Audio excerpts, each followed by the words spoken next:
Assalamualaikum warahmatullahi wabarakatuh. Waalaikumsalam warahmatullahi wabarakatuh. Alhamdulillahil jabbaril qahhar, al-azizil ghaffar, khaliqil jannati wan nar. Wassalatu wassalamu ala sayyidina Muhammadinil Mukhtar wa ala alihi wa ashabihil adhar, amma ba'du.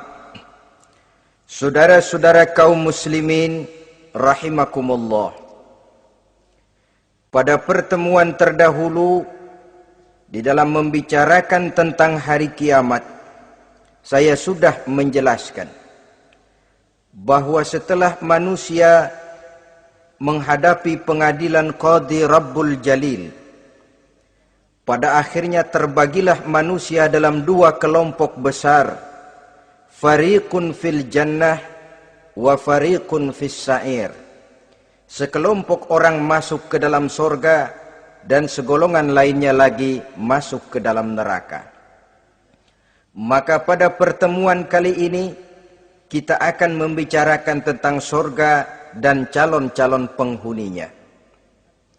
Surga dalam Al-Quran selalu disebut dengan kata-kata jannah, yang wujudnya surga itu sesungguhnya merupakan suatu tempat di akhirat nanti, yang di dalam tempat itulah Allah akan memberikan balasan berupa kenikmatan yang tiada terhingga kepada hamba-hambanya yang soleh, yang bentuk kenikmatan itu dijelaskan Allah dalam hadis kursinya, a'dadtu li'ibadiyas salihin ma la aynun ra'at wa la uzunun sami'at wa la khatar ala qalbil bashar.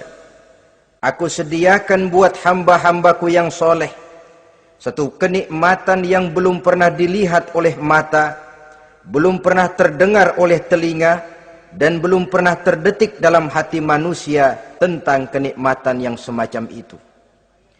Jadi kalaupun dalam banyak ayat-ayat Al-Quran Allah menggambarkan tentang surga yang di bawahnya mengalir sungai-sungai, jangan disamakan dan dibandingkan dengan sungai yang ada di dunia ini.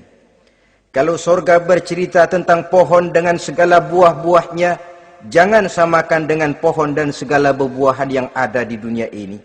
Kalau surga bercerita tentang istana, tentang tempat tidur, tentang permadani dan sebagainya, seluruhnya tidak sama dan tidak bisa disamakan atau dibayangkan dengan yang kita hadapi dalam kehidupan di dunia ini. Di sanalah manusia akan menemukan kehidupan yang hakiki, yang sebenar-benarnya, yang tidak akan pernah berubah untuk selama-lamanya. Adapun kehidupan di dunia ini, boleh saja kita katakan kehidupan yang kamuflase, fata morgana, atau dalam bahasa agama sering disebut dengan kehidupan khayali. Ia berubah, ia bertukar, ia berganti oleh pergeseran masa dan pertukaran waktu. Kita jadi orang kaya di dunia, bagaimanapun kayanya kita, kekayaan itu tidak lain adalah kekayaan khayali namanya. Hari ini dia kaya, besok dia boleh jatuh bangkrut.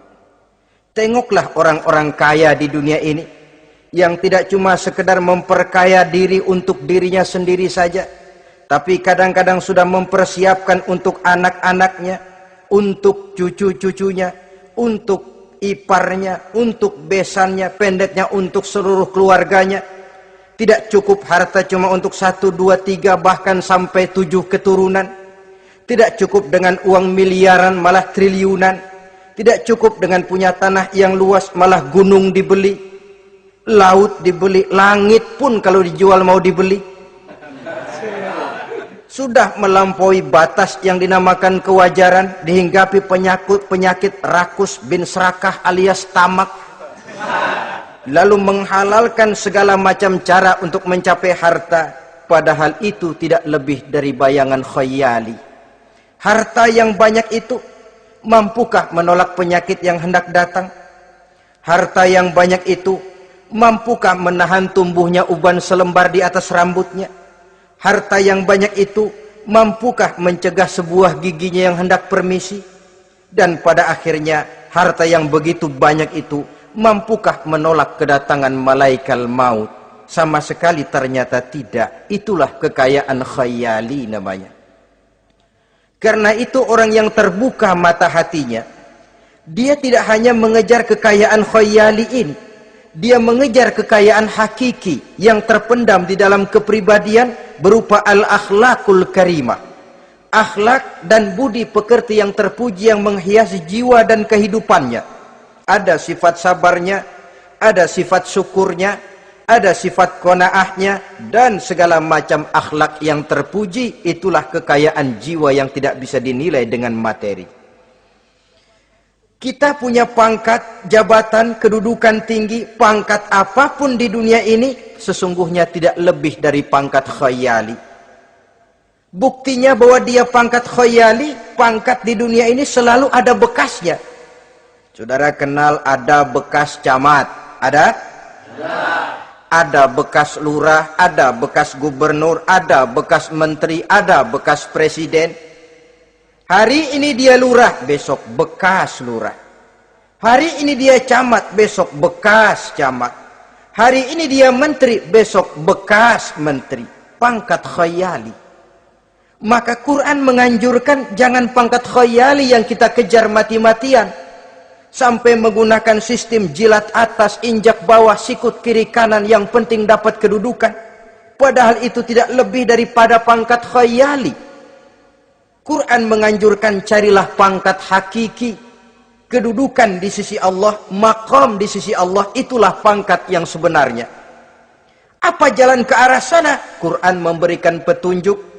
Wa minal laili fatahajjad bihi nafilatan lak asa ayyab'asaka rabbuka maqaman mahmuda. Di keheningan malam, dikala orang tidur nyenyak, bangunlah engkau tahajud kepada Allah Tuhanmu. Pasti kalau itu kau laksanakan, Allah akan menempatkan engkau di satu tempat yang terpuji, mendapat pangkat yang hakiki dan bukan sekedar pangkat khayali. Kita berusia muda, muda kita ini pun muda khayali. Berapa lama kita muda? Hari berubah jadi minggu, minggu bertukar menjadi bulan, bulan pergi datanglah tahun. Pergeseran masa dan pertukaran waktu membuat kita jadi berubah. Kulit yang tadinya kencang jadi lentur dan keriput. Segalanya berubah. Oleh karenanya, pada kehidupan di surga nanti, orang akan menemukan kehidupan yang hakiki, yang tidak akan pernah berubah untuk selama-lamanya. Nah, kita akan mulai dengan menjelaskan bagaimana sebenarnya keadaan surga itu. Pertama, luasnya. Berapa sih luasnya surga? Dengan logika, sekarang ini dunia dihadapi dengan kekhawatiran terhadap peledakan penduduk yang nyaris tidak terkendali.